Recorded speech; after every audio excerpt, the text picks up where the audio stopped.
What's going on, ladies and gentlemen? Christian Hanna Horror here today. We're going to do a really fun video. I'm going to get kind of personal with you guys. I want to do my heavy rotation horror movies. These are going to be movies that I watch on a routine basis. These are movies I watch when I'm getting ready to go to sleep. These are movies I watch when I wake up real early and there's nothing to do and I just pop on a movie to, kill some time and enjoy relaxation, things like that. These are movies I watch on a very heavy basis. I live, breathe, sleep, and eat these movies. They just mean the world to me. They bring me peace and tranquility, which I know is funny because these are horror movies where people are dying and monsters are running rampant, but they bring me peace and tranquility. But all my horror fans out there, you know what I mean. So let's get started. The first movie, and these are not going to be in a particular order, but when I get to one certain movie, I'll tell you this is my #1 heavy rotation movie. The first movie on my list is going to be Fright Night. I absolutely love Fright Night. You know, this is a movie, when I was just grabbing it for this video, I noticed that Tom Holland directed this. So that's the kind of the 6 degrees separation I see from Child's Play. You know, we got the detective in Child's Play is the vampire in this movie. Fright Night is a great little film to watch at night. Most of the movie takes place at night, so it's kind of fitting. You know, Fright Night is a movie like on a Thursday night when I'm getting ready for Friday, I'm getting ready to get my weekend going, and I want to watch something to give me a good attitude the next day. Does that make sense to you guys? Like, I want to watch a movie that'll give me a good attitude the next day. I'll put in Fright Night, something like that, because it's a fun werewolf movie. And I just realized something. I like this other movie called Disturbia, and all Disturbia did was take the vampire out of the movie, and it's literally almost scene for scene this movie. Like, there's so many similarities with this, and I forgive it though. But guys, check that out. If you ever watch Fright Night and then you watch Disturbia, all Disturbia did was make him a murderer and not a vampire. It's crazy. So, I don't literally mean scene for scene, but you guys, I'm sure most of you know what I mean. But yeah, Fright Night is a fun vampire movie. It's my all-time favorite vampire movie. I'm not big into vampire movies, but this movie just takes the cake. Fright Night, it's one of the best. Halloween 6. I mean, look, when it comes to watching Halloween movies, there's that movie that I just love more than the rest of them. With Michael Myers in it, and that's Halloween 6. Halloween 6 is just fun. Halloween 6 is a weekend movie for me. That's a movie I'll pop on the weekends. Saturday morning, if I got nothing going on, I usually wake up early. If I wake up at 6:30 in the morning, I'll pop on Halloween 6. I'll get my coffee going. I'm in my robe. I got my slippers on. I'll scroll through Facebook and stuff and let this movie play while I'm just relaxing, thinking about what I'm going to do today or that day, and just, man, it's so relaxing and enjoyable, and I love Halloween 6. Halloween 6 is also really good late at night on the weekends too. I watch it that time a lot. So yeah, Halloween 6 is a great movie. I don't ever really seem to get, tired of it, which is a good thing, right? So that's the next movie on my list is Halloween 6. Coming up next on my list is Prince of Darkness. I can tell you guys when I watch this movie a lot. This is, it's funny, I'm really giving you guys details about my life. This is like a Sunday night, late night horror movie. I'll pop on Prince of Darkness, and maybe Sunday because it has religious subject matter. I think that's why I do it, subconsciously anyway. Prince of Darkness is such a creepy movie. I mean, John really got, creepy with it. What I really like about Prince of Darkness is that scene where the gentleman's standing outside the building and his body's just like turning into these little beetles, and then he just collapses. Oh my God, it makes my skin crawl when I see that. Ugh. Love it. I love Alice Cooper. I'm a big Alice Cooper fan, so seeing him in this movie is excellent. Prince of Darkness is such a good movie, and it has great replay value. The music's underrated in Prince of Darkness. I really like the music in Prince of Darkness a lot, so that's another one. Next is, you guys called it, Jason Takes Manhattan. Well, I don't know if you called it. I really doubt you called it. I don't know why I said that. Anyway, the next on the list is Jason Takes Manhattan. Jason Takes Manhattan is man, I just love it. This is a movie. It's sporadic in what times of the day or what days of the week I put it on, but it's frequent that I put it on for one reason in particular, and that's just to hear that voice saying, let me see if I can do it. It's like this. We live in claustrophobia. I love that. What's the next line? I forget, but I love hearing that intro with that Darkest Side of the Night playing, and I love this town. Whoever that, I want to know who did the voice for that, but that's my bad impression of that. But yeah, Jason Takes Manhattan, that opening sequence with the Darkest Side of the Night, I love that song. I'm sure there's other people out there that love the song too. Just a great little fun movie, and man, Jason Takes Manhattan is a great B movie. I mean, it is what it is, right? let's stick with Friday the 13th. The other movie that I watch more times than not when I pull in Friday the 13th is A New Beginning. You know, A New Beginning is just, there's not an atmosphere that's matched in any of the other Friday the 13th movies.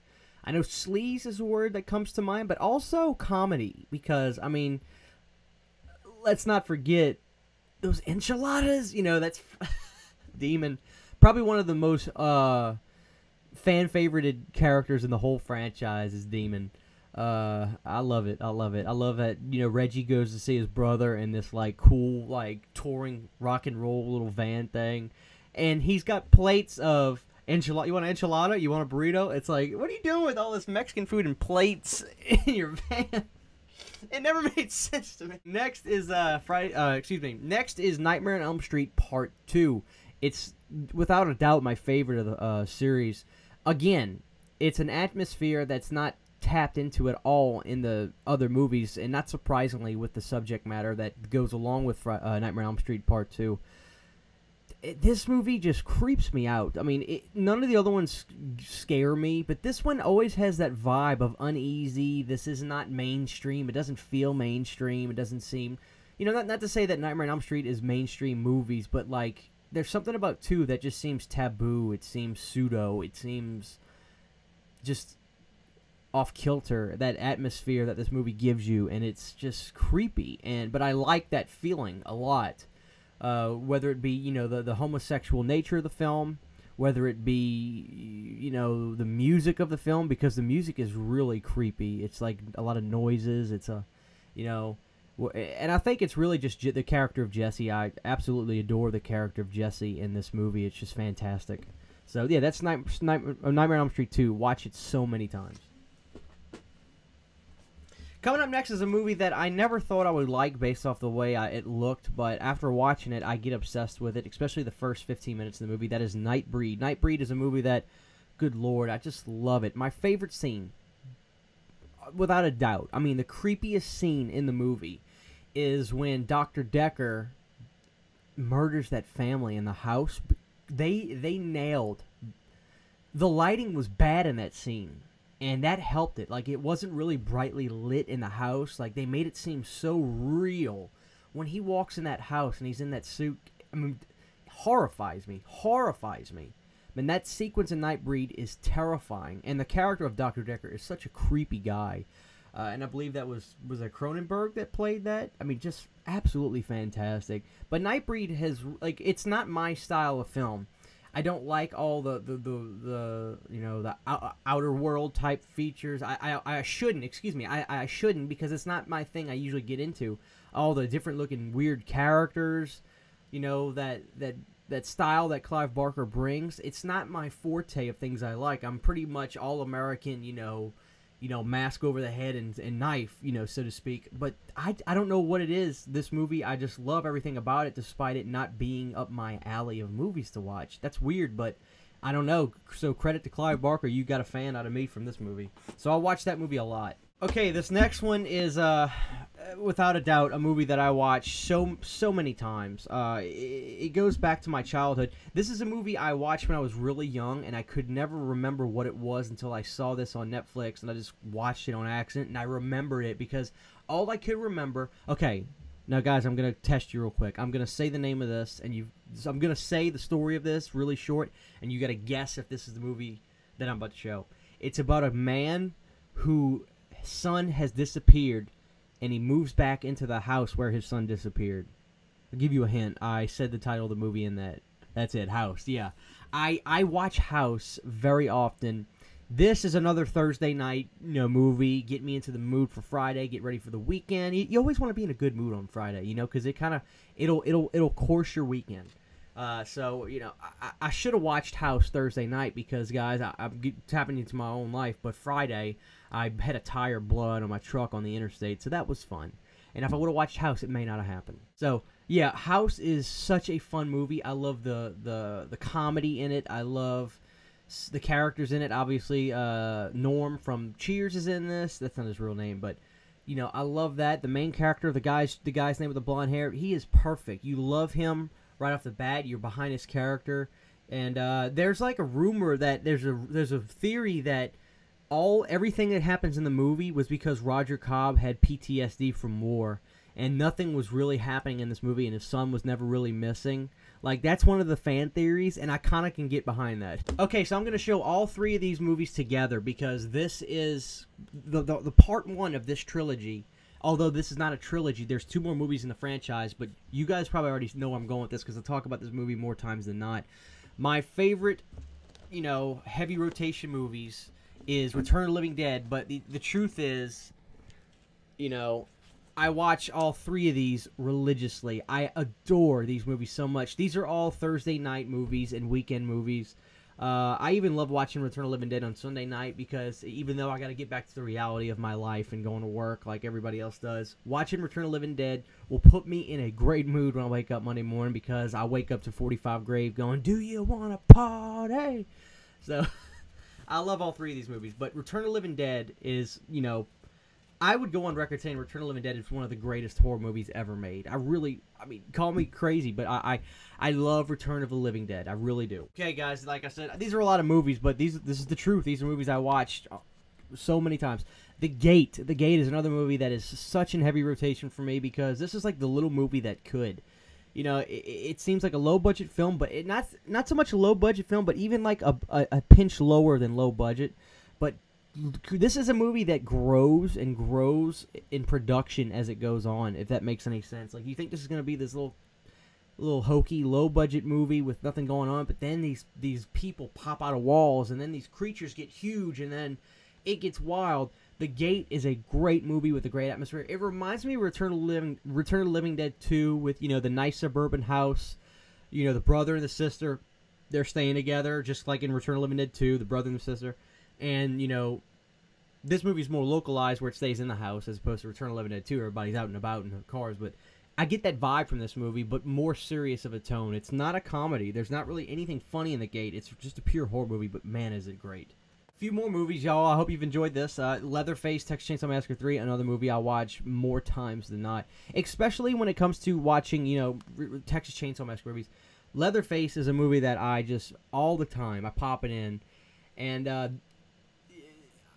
I don't know. It's got the perfect cast in it. A lot of these horror movies that I watch, another reason I watch them so frequently is because the first half or the very first sequences of the movie are usually the best. So those are movies that I love to pop in, especially like when I'm going to bed, because I'll fall asleep to those movies. But that doesn't mean I don't. Obviously, you know I like them because I say I watch them a lot. But they're very comforting. And Texas Chainsaw Massacre 3 is such a comforting horror movie to me to watch. You know, Texas Chainsaw Massacre 3 a lot. And the first 20 minutes are just great. They're riding down that Texas highway. There's nothing. I love it when the policemen have this area guarded off, and like he looks in and he's just saying like, "Don't stop for nothing or nobody." I was like, "Oh man, that's pretty creepy." Okay, so we're almost done. Next movie is Night of the Living Dead, 1990. Tom Savini did one of the best remakes on the planet. There, I said it. You know, Night of the Living Dead 1990 is great. I love it more than the original. Rest in peace, George. I love you, but I prefer Tom's, and that's not a knock. You know, the original obviously is one of the most important horror movies of all times, no doubt. But Tom did it was made at the perfect time, 1990. You know, the height, if not the height, just the hairline past the height of, you know, latex prosthetic effects before CGI started to unfortunately take over the world. But great cast, great story, just great setup. Tony Todd was fantastic in it, so I watch that movie a lot. And the last movie I watched so many times, it's in my heavy rotation, is Army of Darkness, what I consider to be the best in the Evil Dead trilogy. I'm a strange guy, I know, not a lot of people may think that, but Army of Darkness, my favorite scene by far. Once again, it's closer to the beginning of the movie, so I'm able to relax into it easy. This is a good Saturday morning movie. I get my coffee going. When they put him in that pit, and the pit monster's coming out, and he's got to hook his belt on the chain to get out, and then he shoots it, and then it comes out and it backflips when great stuff. Army of Darkness is one of the greatest horror movies on the freaking planet. I don't care what nobody says. I really don't. Army of Darkness, man, just a 10 out of 10. I think it's Bruce Campbell's best work. I really do. I just thought the movie's incredible. And that was in '92, and he's doing there's claymation, there's stop motion in this. It's fantastic. Yeah, Army of Darkness. If you guys don't watch Army of Darkness a lot and you focus a lot on Evil Dead 2, I'm telling you, see what I see. I'm kidding. No, but really, Army of Darkness is great. That's it, guys. That's my heavy rotation horror movies. These movies, 9 times out of 10, aren't sitting on the shelf because I've always got them out and about because I'm watching this or that. So it was easy to actually compile these movies because they're all on my table or whatnot, or in the living room by my Xbox One, which is how I usually watch my Blu-rays. But that's my list, guys. That's my heavy rotation horror movies. Hope you guys have enjoyed this video. We've gone for a pretty good while, but that's the truth. So I don't know. You guys let me know if you like that. Tell me what you guys like to watch frequently and why. I'd love to know why, because I'm trying to get you guys into my brain about how I enjoy these movies, and love to see if you guys connect with me on that level. So thank you guys for watching this video. Please be sure to subscribe to Christian Hanna Horror for more videos just like this, and we'll see you guys next time. One more time. Let me give you my impression. It's like this. We live in claustrophobia. All right. See you guys later. Bye.